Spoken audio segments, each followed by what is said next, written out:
everyone, and welcome to Heart and Hand Extra, the second of our 2 weekly free shows from the team at Heart and Hand. And joining me, David Edgar, I'm your host as always, is Mr. James Forrest. Hello, James. Good afternoon, David. How are you doing this fine day? I'm doing well, my friend. Before we get started on the Rangers discussion, the news came out today as we record on the Thursday that Alex McLeish has left his position as Scotland manager. Now, as a younger fan, I'm quite interested to get your opinion on this. You obviously were a little young maybe to remember significant amounts of his time at Ibrox. But I'm also quite interested in the dynamic of a younger Rangers fan and following Scotland, because when I was growing up, everyone, supported Scotland. The national team fan base was mainly made up of Bears, but it just was Rangers and Scotland. And it's sort of eroded for me over the years, not because of any political or SFA things. Just I gradually realised as I got older that I didn't really care as much. I didn't feel as passionately about it as I feel about Rangers, for example. So I had sort of maybe tapped out in terms of being a committed fan round about 2002. But for you, you've grown up with this antagonistic relationship between Rangers and the SFA, everything that's gone on in Scottish football, and obviously the political climate as well, which complicates matters. What's your take, first of all, on the national team and then Alex McLeish leaving his position? So from my point of view, I am very much your typical football nerd. If ever there's any kind of football on, if there's any kind of competition that's on, I'll want to be watching it. And internationals, although they don't excite me as much as club football, I will still want to keep an eye on that. And for a very long time, when it came to internationals, you would keep an eye on Scotland and you would hope that they would do well. That has obviously changed since 2012. I'm no longer anywhere near as interested in the Scotland national team. That may change someday, but for now, I'm very much, focusing on Rangers and other football as well. I think Alex McLeish's relationship with Scotland supporters was always going to be strained ever since he left the post the first time to join Birmingham City. Being more dispassionate about the whole thing, I looked at that and understood the decision, because international football isn't as glamorous or exciting as club football, even if it is going to Birmingham. Who were a Premier League club at the time, though. Absolutely. Yeah.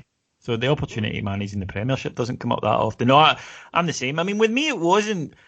When people hear Rangers fan that doesn't really follow the international football, I don't wish ill on Scotland, by the way. I'm never do that. I'm like you. It just doesn't really interest me as much as domestic football. But for me, it was just going to Scotland games, which I did, and then realising one time that my mates, when Scotland scored, were delighted, and if Scotland conceded, were gutted, the way I am at a Rangers game. But I just didn't feel that, and I thought, look, there's no point going through the motions here.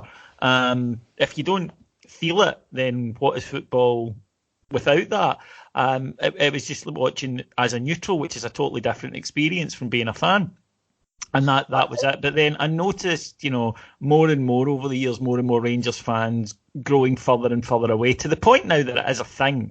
And I don't know if or how it can be repaired, in all honesty, because I think that the way the other clubs have treated us and the way that fans of other clubs have, if you like, sort of hijacked the national team, and then, as I say, the political dimension to it as well, it just, I don't see either side moving.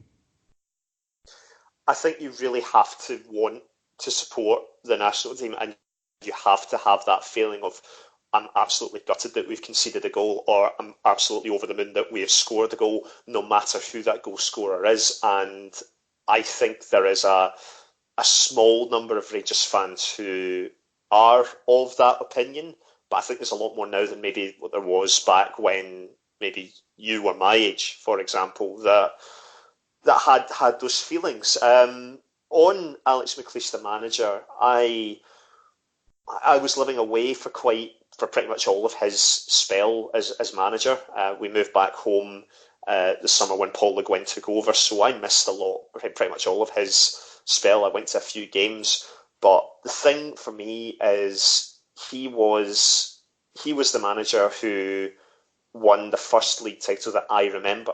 He won the treble for us. He was the manager for Helicopter Sunday. He was the manager for massive, massive moments.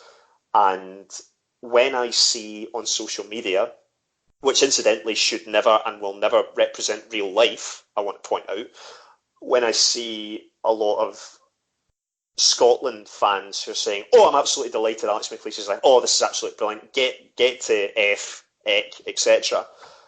It does annoy me and it does frustrate me because I immediately feel very defensive of him because of those memories that he gave me. Also because he's such a decent guy. That's the thing about Alex McLeish. He's genuinely a decent man.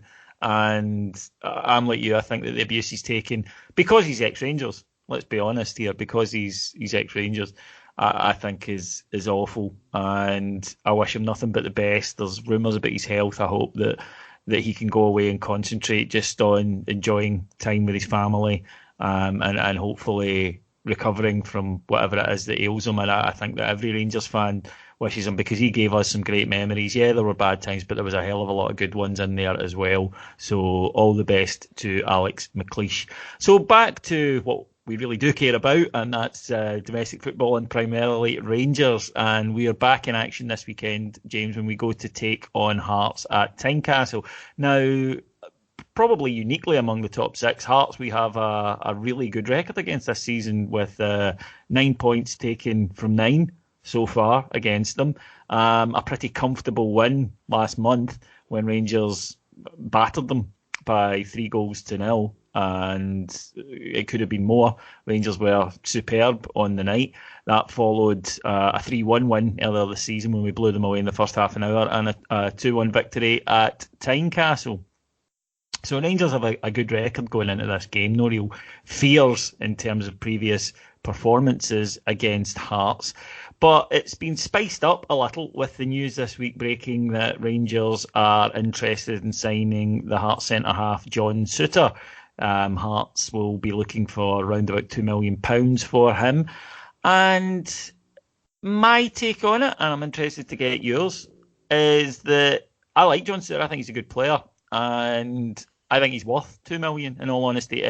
When you see guys like McKenna being talked about at sort of 8 to 10 million, and I don't see a hell of a lot of difference in ability terms. I think he's far better with the ball, John Souttar, than McKenna is. McKenna, maybe a slightly better defender in terms of siege defenders, but we don't always need that, James. We need guys that can be comfortable with the ball at their feet. I don't think Souttar's got that little bit extra pace. He's not slow, but I don't think he's got that little bit extra pace that would get him to, the top level. But I could see him and Connor Goldson forming a very solid partnership. Next year, Joe Worrell will go back to Nottingham Forest, and obviously Gareth McAuley, I think. That hasn't worked out, and I don't see him being extended. So Rangers are going to need centre-halves, and to me, this looks quite a sensible one. What's your thoughts on this? I think there's definitely talent there. You look at the age that he's at, he's something like 23, 24, something like that, which for a defender, there is still time to develop. You probably peak around about your 30s. For £2 million for a Scottish defender, that is one thing we may be missing is a couple of more kind of local guys who understand what Rangers are about.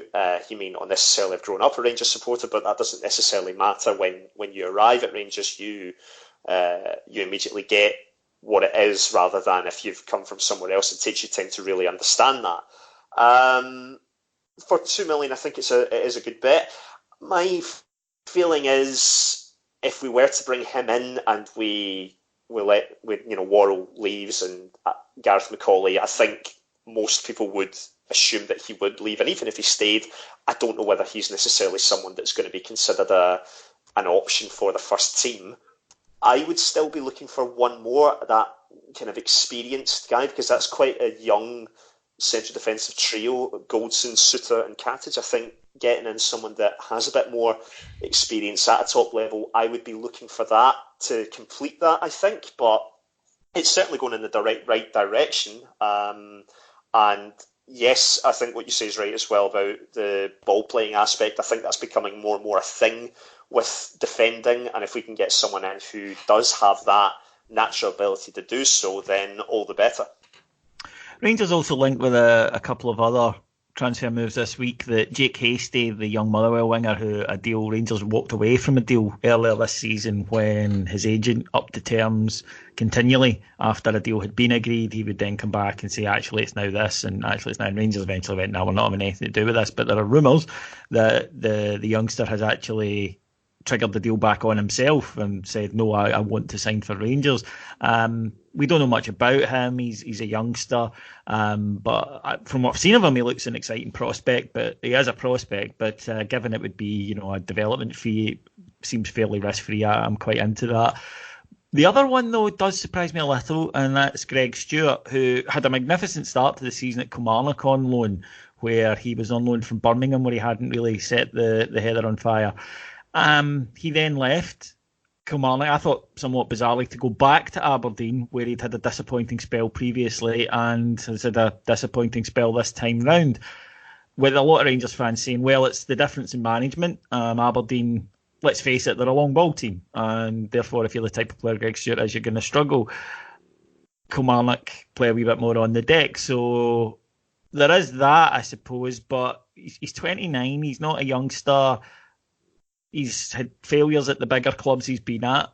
And I was just a little surprised, in all honesty. Again, it's a Bosman. I doubt the wages will be huge. The argument's been put to me that he's a guy that maybe could come off the bench and do something. And when I think about it, it's true. But it still surprised me, James. I don't think he's going to be brought in as someone that's going to slot into the first team. I think what this move is about is boosting the numbers and making our squad have a lot more depth. I believe he's the kind of guy that if we've got a European game midweek, he'd be an ideal player to have kind of either side of that midweek game, depending on the opposition is, of course, but he's someone that can perform against your bottom six sides. And sometimes this season, I think when it's been against the top six side, a lot of players have been able to turn it on and put in good performances, but that can be a little bit more tough when teams are really kind of sitting in and whatnot, and you need someone that can maybe break through that. And I think Greg Stewart is talented and he maybe can do that. I would be raging if we were trying to pay a six-figure fee for him of any kind. I think that would be mad business, but if it's on a free, I think you're right, the wages won't be massive either. I think it makes sense from that aspect. Not a long-term deal, more short-term. I think Hasty is more a long-term idea, so much so that it might be a case if we get him, but then loan him back out. But I like that we're looking more domestically. We've got Jordan Jones in. We'll look to get those guys in as well. I like that that's what we're trying to do in terms of the squad fillers, because it's guys that know what this league is, and it is so unique and so different to so many other leagues throughout Europe, and we've seen that where some guys come in and maybe find it a struggle to adapt to that, but you've got guys there that are already adapting to that. Glenn Kamara's a perfect example. He's come in and he's fitted in seamlessly into that Rangers midfield, and I hope that that's a sign of things to come in terms of recruiting more locally for cheaper fees, and it helps the squad develop as a whole. Now, we go to Tynecastle, as I say, with a really good record against Hearts this season. Nothing much in the to worry about from what we've seen against them this year. You would assume that they might try something different, but Hearts are kind of caught in that situation where they can't play the Aberdeen way or the Kilmarnock way against us, where they sit in and frustrate us because their crowd do not allow that at Tynecastle. They'll need to come out. They suffered a really disappointing home defeat to Hibs recently, but then did make the Scottish Cup final, which is clearly what they'll be focused on. So Rangers go into this match still without Alfredo Morelos, still without Ryan Kent, who are both suspended, but we seem to have discovered a slightly different wrinkle in how we're playing, James. We've been going with a 4-2-3-1 Christmas tree, if you like, with Scott Arfield being very influential in a different role, having less defensive responsibilities, and we've not really played with wide wingers the way that we tended to do earlier in the season in a 4-3-3. It's tended, as I say, to be that inverted way. And we've had a lot of success with it, with Hearts particularly in that Ibrox match not having a clue how to handle it. And this has allowed us, I think, to get the best out of Jermaine Defoe. We were very worried going into that Hearts game about what we were going to do in an attacking sense, because our thinking at the time was, without Morelos, what can Defoe do that job? The answer was staring us in the face. I certainly didn't quite see it. It was, you just play slightly differently in an attacking sense, and Arfield, I think, is crucial to that. I like what the prospect is with Defoe up top kind of going forward. I was very scared about that, I have to admit, even to a point where I thought, is it worth pursuing him kind of going into next season? I now think it absolutely is, because you can see what he offers both as a goal scorer. But if you look at the Motherwell game, he was excellent in the link-up play, assisted the goal for one of the goals for Scott Arfield. But I think Arfield up there has been the revelation. Having him as a nuisance for defenders to deal with can be very, very important for that as well. So I would imagine our team will be one that is very similar to the one that lined up at Fir Park a couple of weekends ago. Yeah, I think it will probably be the same if there are no injuries. And I'm excited by the fact that a few players seem to be taking a wee bit more responsibility in the absence of Alfredo Morelos, because we haven't seen that all season. There have been games where he's not been there and we've been very, very poor in an attacking sense. But it was almost like there was a collective realisation among the coaching staff too, incidentally, that the 4-3-3 does not work when he's not there at all. Sometimes it doesn't work, full stop, but it doesn't work when he's not there. And if you're going to play Jermaine Defoe, who's a completely different type of player, you've got to do this. You've got to get people close to him. They've got to be playing in and around the box. And I think you could see the way that Hearts lined up with a back three against us of three huge guys in Haring, Berra and Suter, who are all very, very good in the air. They were expecting Rangers to play the way that we've played so often at home this season, which is the 4-3-3 with Morelos and Kent really wide and firing lots of crosses in from the fullbacks. And pretty much everything Rangers did in that first half, we went right through the heart of them. We had guys dropping into spaces that Hearts weren't sure whether the centre-back should go out to, or whether the defender should, the midfielder, should step back. It confused them, and Rangers made a whole host of chances. You would expect Hearts to play differently this time. It's almost a free hit for them now, James, that they've reached the cup final. I mean, I think their fans are sort of resigned. The worst they can finish is 6, and I think most people suspect that's where they're going to finish regardless. But equally, the old argument about do you really want to risk your cup final place comes into. So I'll be interested to see what their reaction is to last weekend, and hopefully it's a poor one. Hopefully they'll get their feet up and their eye on the Scottish Cup, but it could go either way. You could argue that they'll want to try and pip Hibs to 5th place. I think that's all they can really play for. I think 4th is beyond them. The fact they've reached the cup final, I have to bear in mind their route to the cup final was pimpsy, and that's being kind. I think Livingston were the only top flight team that they played en route to the final. So they've been fortunate with the draw, I think it's fair to say. Yeah, but you can only play what's in front of you. No, that is fair. That is fair. I don't know. They're not a team that it's incredibly rare for them to make a cup final. They have made cup finals in the recent past and won cup finals as well. So they might not. But listen, it's us. Teams are going to be motivated enough by the fact that it's us that they're playing when it's at their home. They're not going to want to just lie back and accept defeat. They're going to make it hard for us. They're going to use a physicality. Ikipizu up top will be a unit that guys like Goldson, and I personally hope Katic again playing alongside Goldson. Be interested to see how they deal with it in that aspect. I don't think Katic did anything wrong at Motherwell at all. No. To be honest, to be dropped. Like Goldson, I thought was the one who looked more shaky of the two. He did. Katic was definitely the better defender, so I hope he gets a run from now to the end of the season. Worrell, we've seen enough, I think, and I think we're resigned to the fact that he won't stay. I don't think there's many people that will be shocked by that. So I would rather we focus on trying to get Cat at some games between now and the end of the season to see how he's developed over the season and see what he can do going forward. I would also hope, and as much as Flanagan did a fine job at left back, and that's slightly changed my view on him going into next season, whether it's someone we just try and ship out or whether he's quite good to have as a fullback option should one of our first fullbacks not be there. I would hope Borna Barisic gets a wee run as well. He's probably still injured, which goes against him, but if he is fit, I'd like to see him come back and play a bit, particularly if he is alongside Katic, two Croatians that can work.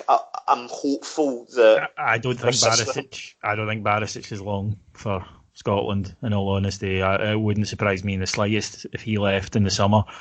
That'd be a shame. I think both him and Grezda that the club have already sort of decided aren't going to get up to the level we are for different reasons.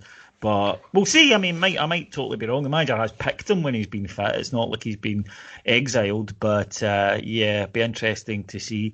Now, James, before we wrap up today, the other major story of this week has been the fact that Kilmarnock have cut Rangers' allocation for the final away match of the season, and they cut the allocation. Now, a Kilmarnock supporting friend of mine, he said to me, well, it's our 150th anniversary and it might be Steve Clarke's last game as our manager. There's interest in him from Championship clubs and now Scotland, obviously.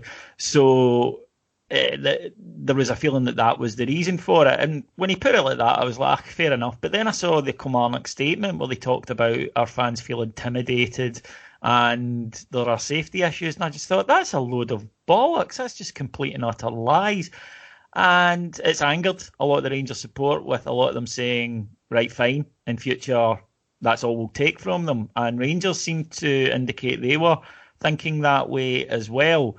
The counter argument, of course, is that it's Kilmarnock Stadium, they can do what they like, and that we've cut other teams' allocations this season as well. What are your thoughts on it? It is their own stadium. They have every right to cut the allocation if they wish to. On the other hand, they can't then turn round and plead victim if next season we say no, we'll only take the one stand. Yeah. If they offer two. Well, what I don't see as if it's safety now, as they're claiming, as Billy Bowie is claiming. Why will it be different next season? So to me, he's sort of painted himself into a corner by saying this, that there's no way to justify then giving us two stands based on the reasons he gave. Whereas if he just said 150th game being a great season, except 150th year being a great season, I would have went, okay. Is the solution maybe, James, then that we agree, at the start of the season, the clubs sit down, they agree their away allocations with each other, and that's it, and you're not allowed to change throughout the season? It might be. I mean, Hibs did the same thing last season as well, so it's becoming a bit of a trend. And I think it does feel a bit like it's pandering to, I suppose, the fact we're going to make. Yeah, it definitely is. It's pandering to, and it's people who would rather see their ground half empty than see Rangers fans in it, but then will moan about the lack of money and lack of spending that their team has. Yeah. So make a decision, guys. It's either you want to have your seats filled with Rangers fans and you will get more money in, or don't have as many Rangers fans in, but you're not going to get as money in. Make a decision, stick to it, and be honest about it. Don't turn around and say, our fans feel intimidated, blah, blah, blah, blah. Listen, I've known Kilmarnock fans in a past life and whatnot, and they've never given any impression that they feel intimidated by it, and a lot of them, in fairness, they had leanings toward the other side of the old firm, which I thought was quite strange, but hey-ho. And to be honest, I think it's just, you say now it's going to be one stand for Rangers fans, the rest will be filled with Kilmarnock fans. Well, heck, there's hardly any Kilmarnock fans will be sitting in the stand opposite the Chadwick. I'd be very surprised if they filled it, yeah. No, there's no way they will. There's no way, and it will just be an example of how tin pot Scottish football out with, the Glasgow clubs is, and they're going to look very embarrassed as a result of it. And frankly, oh well. Yes, it's difficult to argue with that. Okay, folks, well, thank you very much for joining us here. If you want to hear more from Heart and Hand, please visit our Patreon site. It's patreon.com/Heart and Hand, where there's tons and tons of shows, new shows every single day for just starting at just $1.99 per month. So get along, sign up. I swear that you will enjoy some of the content, at least, and probably most of it. So get along, patreon.com/Heart and Hand. We will be back, though, on the free show. If you want to find out or hear a little bit of analysis about what happens in the game we've been talking about, then tune in on Monday, just the same place you got this podcast. My thanks to our executive producers in London, Mike Lee and Paul Miles, and my thanks to James Forrest. Thank you, David. It's been a pleasure, my friend. We'll be back on Monday. Until then, have a fabulous weekend, and let's hope we're cheering our Rangers victory. Take care. Bye-bye.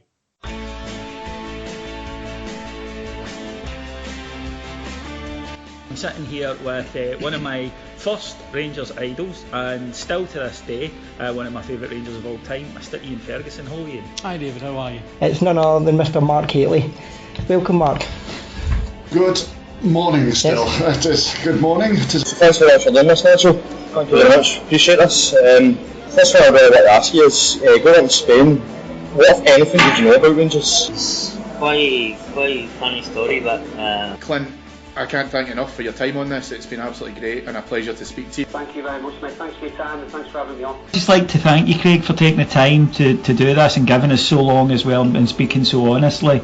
No, like I said, no, thank you. It's been a pleasure talking to you guys. Tony, thanks very much for doing this. Thanks for joining me. No, it's been good. It's always nice to remember back all those years ago, and as I said, I loved my time in Glasgow. Today I'm delighted to be joined by none other than Scott Nesbitt.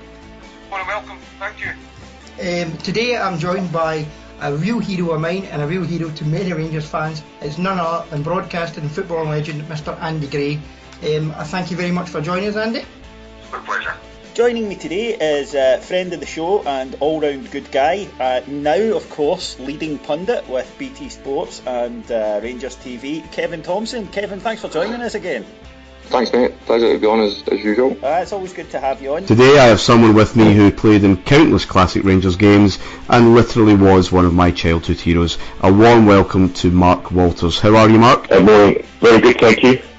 Thanks for coming on. Folks, I can't actually believe I'm saying this, but I was going to say I'm sitting here with a former captain of Rangers, but I'm going to say I'm sitting here with the former captain of Rangers, and you will know exactly who I mean. It's Mr. Richard Gough. And joining us from the podcast is Alex Staff. Richard, you were just telling us there, we were both, this will come as no surprise to all your listeners, that he looks as though he could play on Thursday. You were just telling us how you keep fit. Well, long story that. I mean,